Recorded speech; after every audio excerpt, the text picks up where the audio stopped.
Good day to you. Welcome to another episode of the Fighting Men of Rhodesia. My guest today is Chaz Lotter, who served in the Rhodesian Medical Corps. He ended up his time as a sergeant and spent his entire service in the Medical Corps. Now, I've come to know Chaz through his writings, his poetry, which I'm sure many of you are aware of, and he is arguably the most prolific and profound writer of the Rhodesian War. So what we're going to do today is he's going to give us an overview of some of his experiences going on call-outs or whatever to apply medical aid to soldiers, wounded soldiers. And at the same time, he's going to allocate a poem to it, which I think is a rather unique way of doing this presentation. Chaz, welcome to you. Welcome to the program. It's very good of you to come forward and do this. Thank you. It's a pleasure to be here, Tony. Now, Chaz, I'll guide it forward up to the point where you start talking. I'd just like a bit of an overview of where you were born and raised and how you got into the military, if we may. Thank you. why start my story? No problems. Yeah. Okay, I was born in Germiston, but my father moved up to Rhodesia in 1954 when I was 5 years old, because he was a radio technician there with SAA and he wanted to go farming. So he taught himself farming out of books, and then he started applying long range. Got himself a job as a farm assistant at a place called Chomkuti, north of Bandura, and we moved up. So I remember very little of my early South African days. I was 5 when we came. And my memories are of growing up on a farm in the Rhodesian bush. Later on, he rented a farm in Gatuma, and then later he bought his own farm in Gatuma. So farming is my background, you could say. But like most Rhodesians, I knew that one day, sooner or later, I was going to get those papers in the post, which I did. And in 1971, I got those papers which said, report to Llewellyn Barracks. Reported along with a couple hundred other people, most of us hungover, all of us apprehensive. Got through the first day, got through the basic training. They allocated me and a bunch of other guys to the camp hospital, to the medical training school there. And there's where I was trained as a medic and got my corporal tapes. After that, I was assigned to 10th Battalion in Gwella. And when they needed a medic to go out with a company, an infantry company, they would call me up. Towards the end of the war, I was with 5RR in Salisbury, I think it was. I think it was 5RR. And I was assigned to the medical company there. Again, they called me up to go out. The good fortune of my army experience, I feel, is that I got to see a lot of places and to work with a lot of different units. I never went out with the same people twice. I've gone out with infantry companies. I've gone out with intelligence corps. I even went out with a bunch called First Recce, who you might not even heard of. It was a little unit, platoon size, if not even platoon size, stick size, which reported directly to brigade. And their job was just exactly that. Not reconnaissance in the sense that the South Africans use it with various Recce forces, but simply to go in clandestine and gather information. So many different parts of the army, many different people, many different places. The good part of it was I got to see a lot. I got to see a lot. I got to meet a lot of people. The bad part is not unique to me. It's experienced everybody up there. I presume many of the people watching this video will have served either in the Rhodesian army or elsewhere, and it's war. That is a distinct experience, which, as I've said on many occasions, I hope my children do not have to repeat. Amen. And what I didn't mention in the introduction, Chaz, is that what you saw out there in the bush and other places was so profound and so mind-altering that you needed a way to express your thoughts, to share them, to somehow assuage your brain of all this pressure that it was getting, and you found that sort of source of comfort through poetry. So I think it would be a good opportunity to start on your first story here. Okay. Well, Tony, I agree with what you say there. And as I said, war is 90% boredom and 10% sheer terror. By the same token, a medic's life is 90% boredom, 5% sheer terror, and 5% serial medical work. Do not assume that I'm going to talk about running from one serious casevac to the next serious casevac and falling into bed and getting woken up for another one. Most of the time, you are dealing with the normal health problems of a bunch of men in the bush. They cut themselves, they caught this disease, they caught that disease. I even had an appendicitis once, which you talk about. But the casevacs are the very smallest part of my 9 years in the medical corps. Bear in mind, with some casevacs, the patient was brought to be at base camp, and some casevacs I had to go out to the patient. It depended on the urgency of the case, and it depended upon the terrain. Also, please bear in mind, not all casevacs were successful. Anyway, my poems are about war. War is war. Blood, guts, casualties, cripples. Do not expect my poems to be filled with sweet flowers and proud eagles soaring. I wrote these things at the beginning because I needed to speak to someone, and I couldn't speak to people back in town. You might remember Salisbury was called Protected Village number 1. They didn't understand, they didn't comprehend. So I spoke to the piece of paper about what I'd seen and what I'd done, and it worked. Because while some might disagree with me, I think I'm a fairly sane individual today. We talk about the poems. As I said in my poem Lament, my poems are frozen moments, captured, scrawled on cigarette boxes, in stray moments snatched from my war. Do not expect rich fantasies to lull you asleep. I cannot burble on, lace my lines with sweet flowers and proud eagles soaring. I give you instead bravery, honesty, love enduring, woman weeping over regret to announce, sharp rifle fire, lacing a commentary on young lives, the troopie's twisted gut feeling as the chopper drops him in, the doubts, the fears, the twisted truths passed off his nose, and the bestial urge that lurks deep down in all of us. Walk the fields of war with me, with the people blown in the winds of change. Read our story, caught in word-woven nets. Take a moment for the very first casevac I ever did.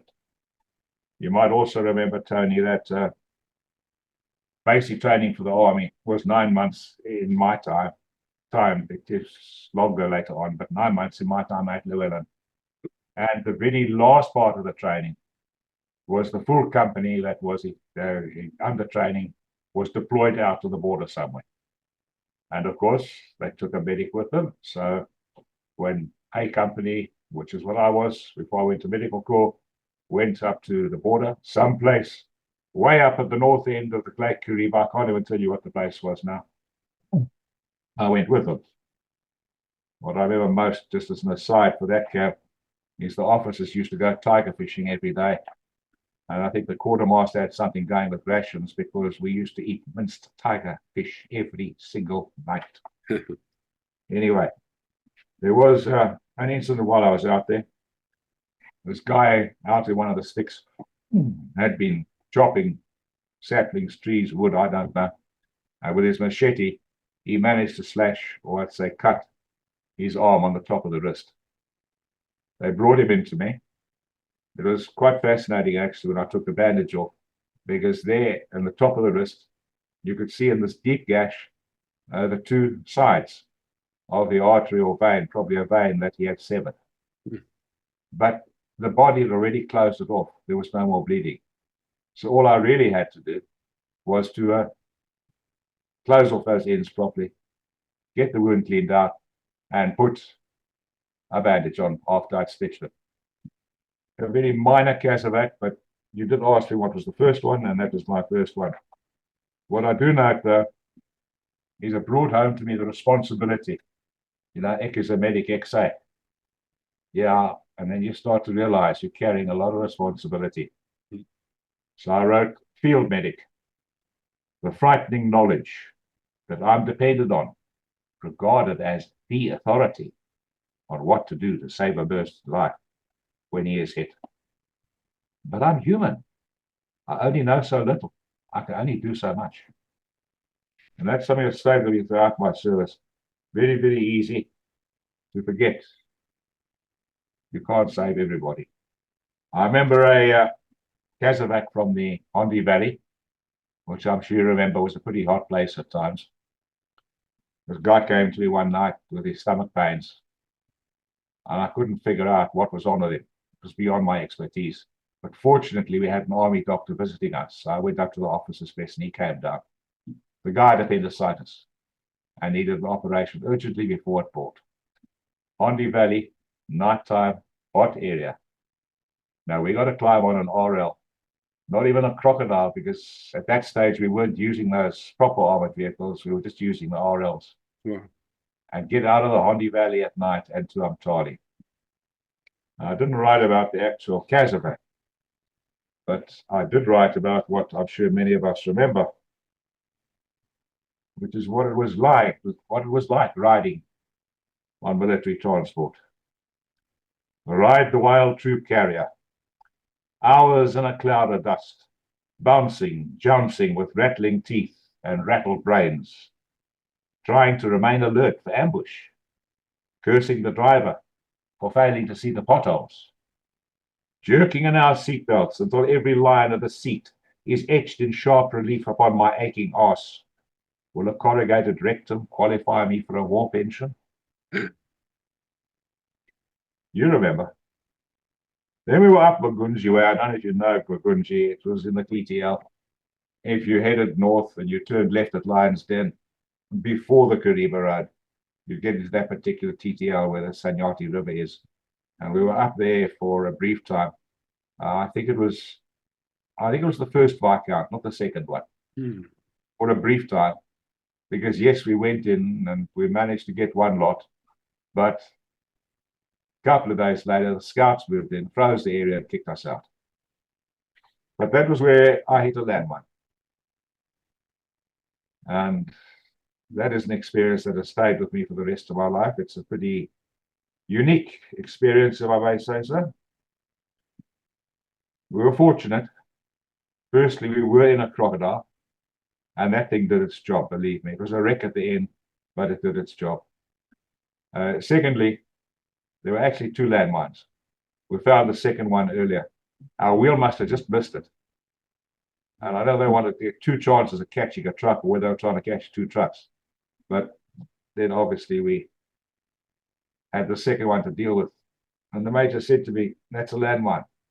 And I hauled out my kukri. I started thumping this thing with the point of the kukri. I said, "You're right, sir. I shall dig it out." And he said, "Corporal, have you heard of anti-handling devices?" Because my brains were still scrambled from the blast, Tony. And that made it rather difficult to think straight. But the moment came out of it, landmine, a ponderous, bloated contraption, lumbers up the road. Troops peer out of the sides, rifles at the ready, casually chatting, but with their eyes in the bush, searching, seeking for ambush. But they cannot see, nor can the driver see what lies beneath the road, laid in the silent hours, to wait out its short appointed time until a massive wheel seeks, depresses. A switch, then a deafening roar as the debris cloud rises. Our metallic protector lurches and skids as the driver becomes another passenger. In the truck behind, muscles tighten, and their eyes swivel forward. Their driver brakes, but they cannot help us. They are observers. We are lost in the cloud as our shattering ride continues. Debris is falling. Reaction. We gather ourselves, grope for triggers, fire in case of ambush. Hopelessly. For the danger's not out there. It is past. It was beneath us. Dust settles. Fire ceases. We spring to life, urgently debussing. Take cover in the bush nearby. Two men remain lying on the truck. We gather our senses, look around. The sky is still there. The earth remains firm between our feet. The dark angel has only touched us, no more. We look at each other. A hard knot of resolution takes form to catch and to kill those who did that to us. Tony, I must mention there that the two men lying on the truck weren't hurt, they weren't dead. No. They simply were in shock. Now, as I said, our brains were scrambled, but these two poor buggers, they could do nothing except lie there on the truck and I suppose hope tomorrow comes soon. I also damaged my leg in that landmine incident, and for most of my life, it just made me limp a bit when I'm tired. But now that I'm old, Yes. I have the game all the time. Join the club. Yeah. So, Chaz, did those two guys died even from lack of shrapnel? No.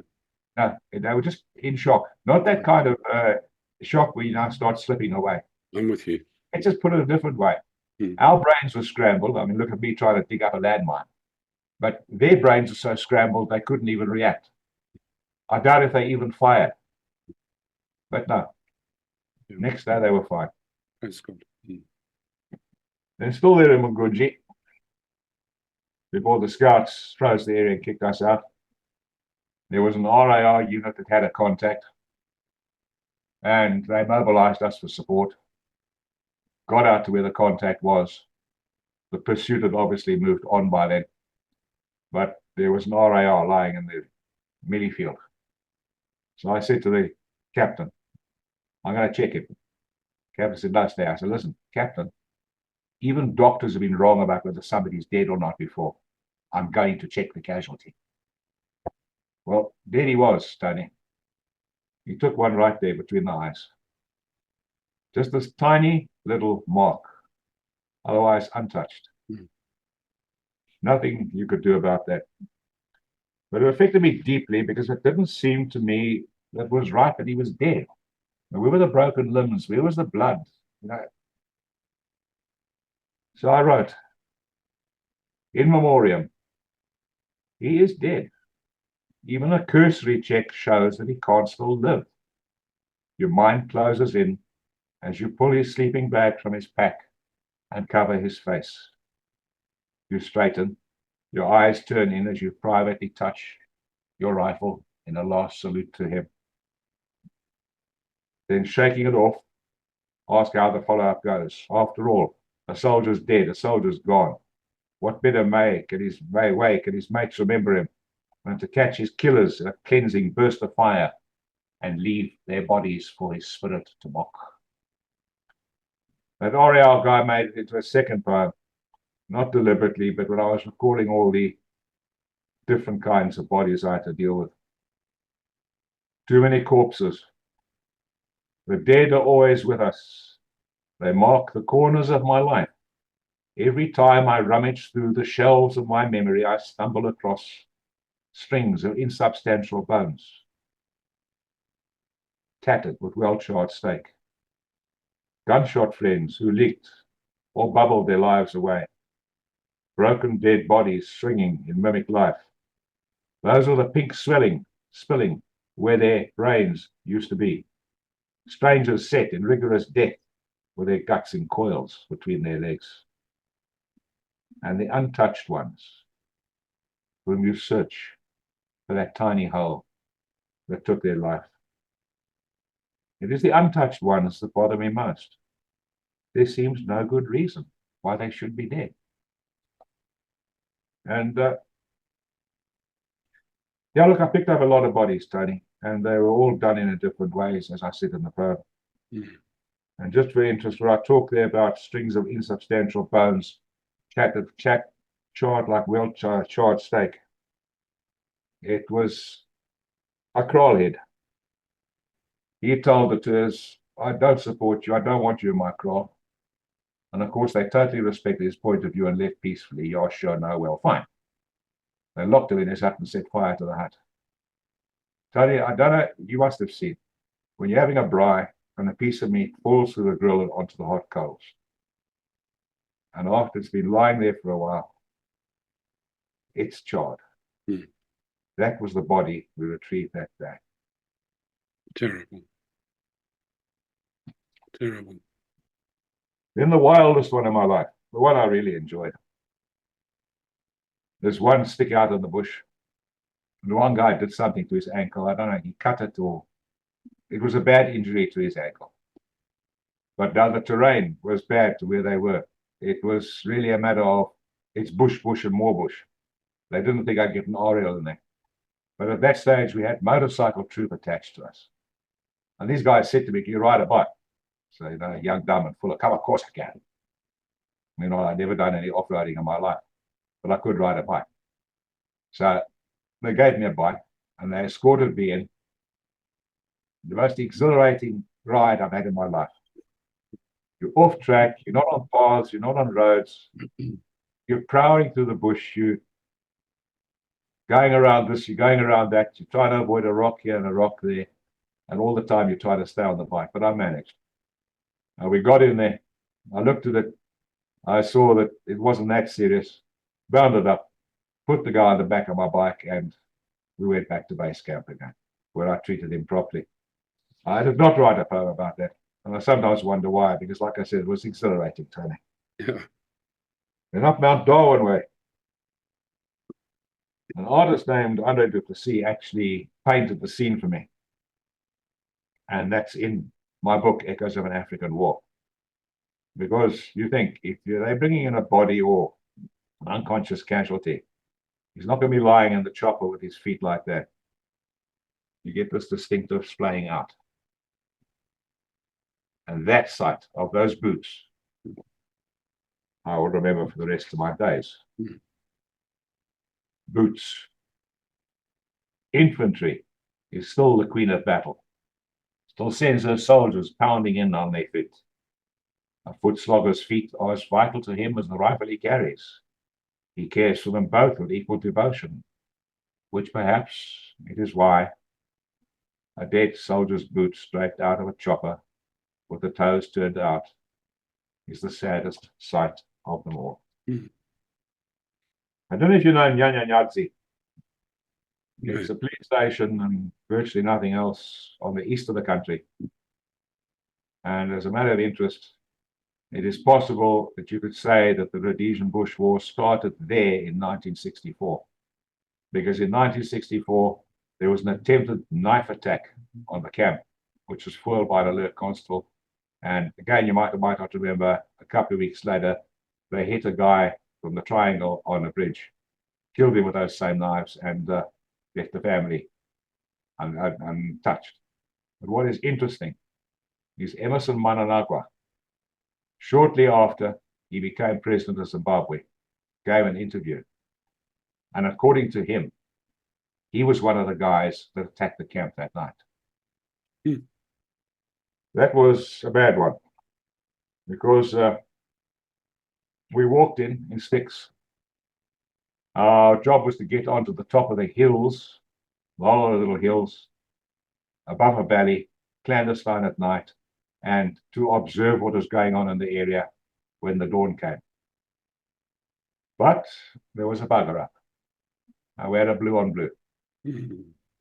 Instead of each stick climbing their own hill, one of the sticks got muddled up with their map reading, and two sticks ended up climbing the same hill. When they got to the top, they opened fire on each other. And this one poor bugger took a bullet through his lungs. Now, the major then ordered us, hold in place. I presume that the problem was he didn't want to take any more risk of us walking into each other in the dark and with another blue on blue. So I'm sitting on the next hill, but I can't do anything except with the radio. And I tried with the radio because this guy's lungs were filling with blood and he was slowly drowning. They got a chopper in. You might remember chopper pilots don't like flying at night because they could lose the horizon. They got a volunteer, and the stick that this guy was with, they virtually bust themselves, tearing saplings out of the ground with their bare hands, clearing an LZ. So the chopper would come in. But he didn't even make it back. I didn't write about that. But I remembered Billy Homan, along with my others, in another poem, Requiem. Tonight we mourn our dead.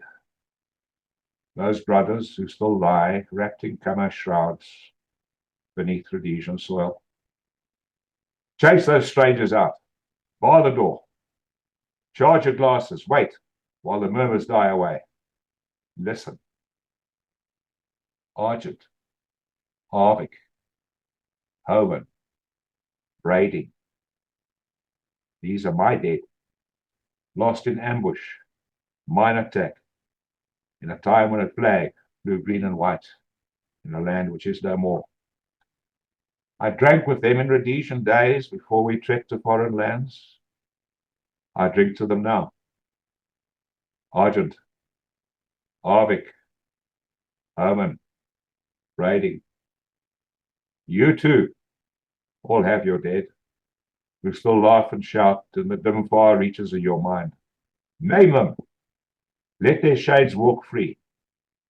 Tonight, we honor our dead. I got called out. I think it was a police reserve stick. Got themselves hit. Guy took a bullet in the stomach. Got there, his mates had tried to stabilize him. Evidently, when they had their medical chat before they came out, they were told if you can't get a drip into the guy any other way, stick it up his ass. Correct. It's messy, it's not effective, but at least you're getting fluid into the casualty. But in any case, there's nothing much I could do to make him comfortable. He needed the doctors at the hospitals.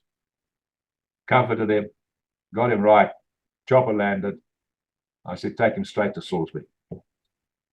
And while I didn't write about this, again, it's strange to me why some things I did write about and some things I didn't. Looking back now, it almost seems to me some of the things that I wrote about were not that important, and some of the things I didn't write about were important. But there we are. And why I remember this particular one is when we got back to Salisbury after the camp, I said to my wife, I want to go see that guy. And she came with me to Andrew Fleming. We went to see the casualty. And as we walked to the ward, his father was sitting by the bed. And his father got up and said, thank you for saving my son's life. I wish I'd written about that. Mm-hmm. Then we had one at Binga. You know the Watusadonna Mountains, Tony? Yeah, very much so. And you remember the habit of taking a couple of guys and sticking them on the highest peak around to act as a radio relay? Mm-hmm. Mm-hmm.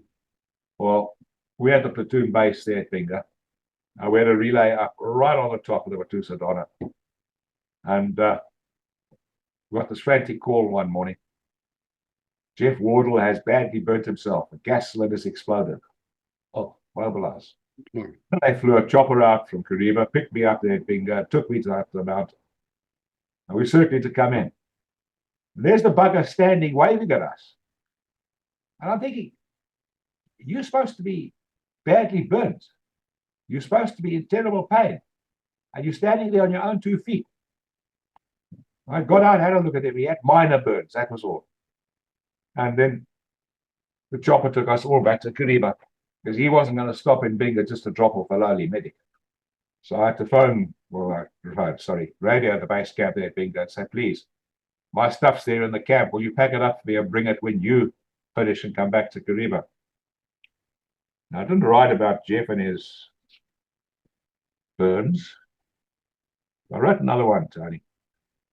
Now, again, I say, you know how big those Watusadonna are. Mm-hmm. An army will put your relay on the highest peak. I stood on that peak there before we left, and it was like the world was laid out below, like a map. Beautiful view. God's eye view. It was a relay, 1 week, 3 guys, living like maniac baboons, gabbling into their radios, atop an outthrust rock, which towered above the world far below. We walked in the wet whiteness of clouds, which, when they cleared, showed us our airy sides, sheer, falling away in their craggy splendor to the mere hills which squatted round its feet. Still further out, the Lake Kariba, in most of its length, laid out for our view, clear and sharp as a well-printed map. A wonderful sight, though. Mm-hmm. You know, we got to see some things, that's it, along with the bad. Then the one in Chipinga, there was these two Brits that had been hired to work, I don't know, was it timber plantations, tea plantations, I can't remember. But evidently, these two young Brits had a predilection for the young dark ladies. And they bothered the young dark ladies intensely. Their attentions were not welcome. To the point where the local tours had warned these two guys, stay away from our woman or we're going to kill you. They didn't. So the next time they were out on their motorbikes in the plantations or whatever they were, they got shot off the bikes. Thoroughly dead. Went out and retrieved those bodies. But now, we also had a Brit doctor there. I don't know why a Brit doctor would volunteer to come out and work in a hospital in Chipinga, but he was far left liberal and kept on telling us how this whole thing was wrong, how we should not be having this war, how we should be treating people better. It was a snotness. So we thought, myself and Jeff Skinner, I think was his name, we got to get this guy sorted out. So we solemnly went up to the hospital, got hold of this guy and said, look, we've got two bodies there in the mortuary. They're not even been cleaned up yet. But unfortunately, we're required to get a doctor to sign off the death certificate. You'll have to come and join us on the autopsy. Took him in there. As I say, they had many bullets in them. Lots of blood. Washed down the bodies properly and all that. He didn't quite hurl his ring, but it came close. We gave him a taste of his own stuff. I didn't write about that one. Then there's the one you get afterwards, Tony. PTSD, which I think many of us are very familiar with. But there's no case of that for that. You've got to make your peace with the ghosts, keep on popping up at the back of your mind. And sooner or later you arrive at an accommodation with them. And they're still with you, but now you don't bug each other. This one is about quite a nasty night I had when I was almost pulled back into all of that. When Chimurenga raged, when chaos ruled our land, violence, casual, unthinking, was our way. Crossfire killed civilians. Babies bled when their brains were beaten out. Burnt meat smoke billowed from blazing houses, screams echoing from the people locked within. By empty kraals, by poisoned waters, crops wilted, unreaped. Troops grew hardened, no quarter asked, no quarter given. Prisoners, tortured, thrown from choppers, bulldozers, pushing piles of bodies into fires when the flames burnt down, burying sad remains. The madness grew and grew and grew. Even neighbors were not spared. In Angola, Botswana, Zambia, Mozambique, warplanes ranged the skies while locals fled or died, trapped as forces clashed around their homes and in their fields. When weary warriors finally made a fragile peace, when death exhausted finally dropped his scythe, the mad crescendo faltered. Hope stirred faintly, but not in me. I left those smouldering sullen embers, made my place elsewhere. When Entumbani fled, I watched horrified as hope was raped and scrambled, dumped in an unmarked grave.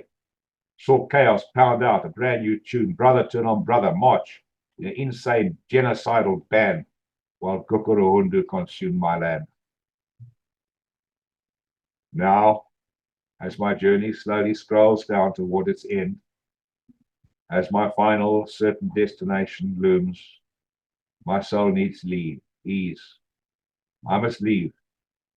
Family, friends, and quiet retirement days, I must face my past. Wade through motley-eaten files, dig up dusty diaries. Walk back through my poems, my little stories, my moments, captured, scrawled on cigarette boxes, back when I was lost in the clamor, confusion, and terror of my youth. I must hammer my keyboard, commenting, analyzing, remembering, recording, chase elusive memory wisps before they slip through the cracks of my crowded mind. I must travel down those dusty, unused roads which lead to that far-off place where once we fought and fell. Trudge back down the paths which lead to there, pausing at and passing through the highlights of my life, until at last I find those tumultuous years, see myself, rifle in hand, white on the firelit, men slipping silently through the smoke.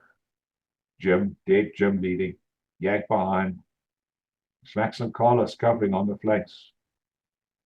The night is lit by burning huts, their flickered shadowing light, playing honor with the scenes of death. Shapes clash, maneuver through their murderous dance, leaving corpses lying around. Mortars play the bass, small arms the tenor notes, as about us, combat plays its wild, seductive tones, that dark siren music which lures us, leads us onto our appointed time in Gotterdamum. I merge with old companions, noting this, noting that, listening to the mindless, screaming symphony shaped by feckless fanatic leaders who took us through the storm. I ride the wave of battle, lost in contemplation of who I was, when suddenly I stop, startled, see my sanity writhing in its woes, seized by the demons loosed upon this place. Hurriedly grasp those insights which I found and flee, racing for my present day, surrounded by family, books, children, the familiar friendly things that form the routine, mundane corners of my settled ways.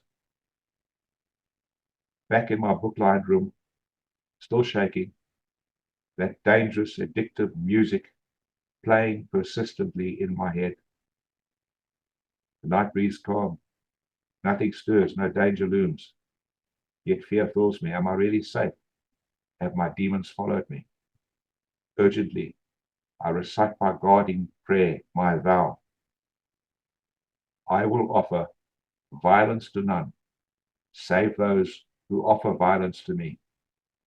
I will offer violence to none, save those who offer violence to me, as I have again and again since I turned my back upon war. So 40 odd years later, where does that all bring us, Tony? What am I? Who am I now? This technological, strange, unfamiliar world which we call the 21st century. What is my heritage? What is my future? The answer is simple. I am Africa's child. My ancestors have been born here and left their bones here since they arrived in the 1790s. One day, I too will leave my bones beneath the soil. Africa's child. It is 280 years now since Europe shook its fist at my ancestor and forced him to leave. Since then, generations of my clan have sunk their roots into the African soil and proliferated. My tribe awoke a continent and thrust it into tomorrow. My Afrikaner forebears fought their wars to buy their land with their blood, as I have fought my war. I belong. This is my land. This is my home. I yearn not for that strange, unfamiliar place called Europe. I am an African, a white African. Brilliant, brilliant, Chaz. It's everything you said is so profound. It's on so many different levels. I empathize and sympathize with your feelings about your historical roots. My ancestral family name was Visser, and we also arrived in the Cape in the 1790s. So I've had the pleasure of African blood in me for a long time. but some of us have to make choices to go elsewhere because of circumstances. But your poetry is beautiful. It's very it's a subtle process of losing ourselves, our humanity and our innocence to something that's twisted and tortured. And I think our spirit and our soul subconsciously fights that all the time. But suddenly you wake up one day and you realize you're not innocent anymore. And No, to try and convert yourself back to what you were in the beginning is a very difficult task. And cannot do it, Tony. I'd like to know what your path was back to normality. My path was the poetry, but if you're talking about what actually happened, we left in 1980. I managed to get a job here in Pretoria. My wife and I came down in our battered old Peugeot 404. The rest of it followed. I worked that job, and then I worked a couple of other jobs. And then I had a huge clash with a group accountant at the place I was working. They were their head office based in Durban. And his last thing as he left, he walked into the general manager's office and said, "I'm off to Durban now. Fire Lotta, get him off the premises today." So I decided to start my own business, which I did. And what have you been doing? Lotta Business Consultancy, Right. or CLBC Management is known today. And you know what business is, it takes a long time to build up. It takes a long time to work. But how can I say, the work I had to put into that probably kept my mind busy as well, if you're with me. And I'll say that I've now been retired 16 years in August. And that little one-man consultancy that I founded in 1981 has not only thrived, it is now 3 times as large as when I retired. So I think I built something strong there, Tony. Mm. I retired at 60 because my father and my grandfather both died shortly before their 65th. So I wasn't expecting to last long beyond that. Well, I have now. I'm 76 in August. And I've been involved with the firearms world. You see my firearms book. And I've been involved with firearm activism here in this country. I've written a lot more poetry, not about the war, or some about the war, but more about other things. I think in the end, you can say my path back was A, I had a very supportive family. B, I married a very good wife who is still with me today, 48 years later. And C, I kept myself busy. There was no time for too much introspection. Can I just point out one thing now, Tony? Let's not build us up and say, this huge, horrible war that Chas Lotte had. Compared to what a lot of other people went through, I was a virgin. Yep. Talk to some of those RLIs, some of those scouts. I almost feel like a fraud when I talk about what happened to me. I agree with you. I really have to pinch my arm sometimes and just remind myself that I'm a complete amateur. But how did you? Obviously, your poetry helped you, but did you sort of lie in bed at night and start to think about things? And if you did, how did you stop it from dragging you down? Did you just change Only ghosts. When I lay down at night, all the ghosts came back. And it took me a good couple of years. But as I say, I was able to come to an accommodation with those ghosts. They have not gone away. But now we live, we tolerate each other, put it that way. So I'd say it was just acknowledging what was there and making a determined effort to make the best of it we can, put it that way. But I think it's worked. I didn't go off the rails. I didn't become an alcoholic. I didn't become a wife beater. I didn't become a bank robber. There was a short time after 1980 when I came very close to joining a mercenary company. But fortunately, I did not.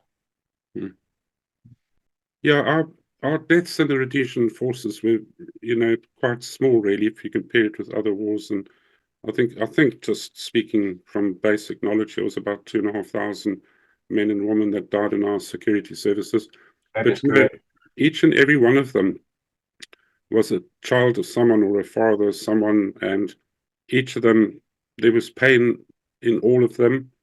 And You touched on something that really, whenever I look at photographs of battles, I do a lot of study of Second World War and Vietnam and all that sort of stuff. It's always the soldiers lying with their boots on. They're always covered in tar, but I always look at the boots. Those guys tied those laces up in the morning and went off to do their business, and now they are lying. And it's funny that the legs do seem to splay open more than when you're alive. But you had that experience too, eh? yeah, that's that thing of looking at boots with laces on has always struck me. I find that sadder than anything, really.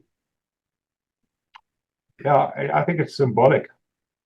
But you talk about World War I remember seeing two photographs. The first one was of a platoon marching to the front line up this dirt road. The second one was like 10, 15 minutes later after the artillery landed. Dead bodies, no survivors. A whole platoon of men. God. Yeah. Yeah, I vaguely remember seeing one of that too. With they were escorted by some horses, and it was just all flattened after the shells hit. And yeah, we can't imagine what happened in the Second World War and all that, where the Germans stacked up bodies 12 foot high to use them as a wall. But our little war was ugly, and it's wonderful that you've expressed your thoughts and emotions in poetry. Um, tell us about the other books that you've written. Okay, well, the first one, you want to read Peter Badcock's Faces of War, which he acknowledged me on the title page of because a lot of the poetry in there was mine. Then the first book I did on my own was in 1980, 81, called Rhodesian Soldier. I did that with Peter Stiff at Gallagher, but I was never happy with what he did there. I gave him the full manuscript, which told a story. And I felt, yeah, look, that's a bit. He knew what he was doing. It was an amazingly effective book. It sold out. It had to be reprinted. But I felt it didn't tell the story. So in the 90s, I put together Echoes of an African War, which is now where I was trying to tell the story. This was where it all started in basic at Llewellyn. These were the quiet years when it was a bit of a jaunt to go to the bush, get off from work and go out in the bush. Then came the grim years when it got bloody serious. And then, of course, it all went downhill from there right to the Mugabe election. But it tells a story. The next one after that was Firearms Designed and Manufactured Southern Africa in 1949 to 2000. I note that. Designed and manufactured in Southern Africa after World War II up to 2000. That one has an extensive chapter on Rhodesian firearms. You will not believe, Tony, how many firearms were designed and some even manufactured in Rhodesia. The only one that was a bullshit job was the jumbo shotgun. That Yank who pretended he invented the jumbo shotgun there in Rhodesia, he copied an American one. But the story of the arms designers in Rhodesia itself is an interesting story. But the main story, obviously, was South Africa. It's hard to imagine we produce weapons. I mean, I was aware of the Roe gun and the Uzi lookalikes and all that type of thing. But there was a whole tranche of them, I believe. Yeah, there were a lot. I see there about 20 or 30 without referring. But for that one, that took 9 years, Tony. And I led a team of 16 researchers.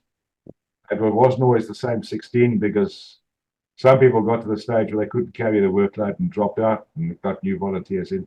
But for 9 years, we interviewed people. We dug out the archives. We photographed the weapons as we could find them. I edited every word in that book many times. But it's become recognized as the seminal authoritative work on Southern African firearms to the point at which, that was 2017, we've just actually reprinted it now. And that's selling out rapidly as well. Wow. I bet a lot of foreign nations are actually surprised about what was produced in South Africa. Absolutely. And Rhodesia. I'm not sure who developed the Pookie, for example. I know it's not a weapon, but was it South Africa or Rhodesia that invented it? And I just asked myself, why aren't they using that in Ukraine? I mean, you drive down the road and blow up a $2 million tank, and a Pookie could pick up that mine. I don't understand their philosophy. That's a good point. But there's disputes on that. We as Rhodesians say we invented the bookie. The South Africans say they invented it. We say we invented the crocodile armored troop carrier. They say they invented it. We copied them. I think I'm going to get to the truth of that, Tony. I think we got Nissan chassis and stuck the armor plating on. I think it was our invention. But I think I watch a lot of these looking for gold documentaries in Australia, which is just flat land. And I would put a pookie there with air conditioning, and the flaps come down, and you can put the things on for registering gold, which are readily available in the shops. You could just, and when it goes bleep bleep in your ear, you press a button and it squirts a bit of paint on the ground, and you come back afterwards to look for the paint. Yeah. You could cover huge. Anyway, that's totally off the subject. I'm a bit of a dreamer, but yeah, what a wonderful talk. And what are your plans going forward? Have you got anything else in the pipeline? Definitely. The next one, okay, we'll stop there. The next one is to get my next book out. Tumultuous Years is a game of war poetry, but I've been encouraged to do it by Dr. Michael Hageman, who wrote his doctoral thesis on my poetry and whose opinions I respect. He said we must get every single one of the poems out on paper, on reference, not just the good ones, not just the ones I like, but the good, the bad, and the ugly. And I've taken that. I've also put together a chronology because it's been a long time, Sony. You got to remind people or allow them the opportunity to learn what was the shape of the times that this stuff comes from. Mm. There's a glossary as well, because some of the language, oh, you mean a terrorist? Yeah. And did you literally write your poems in the bush on the back of a cigarette box or something? Do you remember the packets of 30 cigarettes? Yeah. Which were always blank and white on the back. Yeah. And that's where many of those poems started. You just get a thought, you write it down there quickly before it slips away.